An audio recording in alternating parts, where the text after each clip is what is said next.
మంగళగిరి లక్ష్మీ నరసింహస్వామి ఆలయ జీర్ణోద్ధరణ పనులకు శ్రీకారం చుట్టారు మంత్రి నారా లోకేష్. మంగళగిరి దిగువ సన్నిధిలోని ప్రసిద్ధి వైష్ణవ దివ్యక్షేత్రం లక్ష్మీ నరసింహస్వామి దేవాలయం జీర్ణోద్ధరణ పలు అభివృద్ధి పనులకు శ్రీకారం చుట్టారు.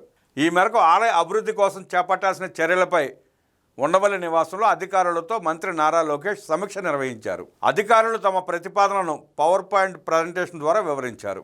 ఆలయంలోని శ్రీకృష్ణ దేవరాయ మండపం పునరుద్ధరణతో పాటు యాగశాల, గంటా మండపం పునర్నిర్మాణం, వాహనశాల నూతన నిర్మాణానికి సమావేశంలో ఆమోదం తెలిపారు.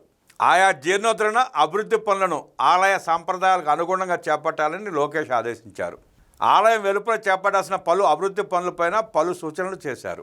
ఆలయాన్ని అభివృద్ధి చేసే అవకాశం జీవితంలో ఒక్కసారి మాత్రమే వస్తుందని, భక్తులు సంతృప్తి చెందేలా పకడ్బందీ ప్రణాళికతో ముందుకు వెళ్లాలని లోకేష్ దిశానిర్దేశం చేశారు.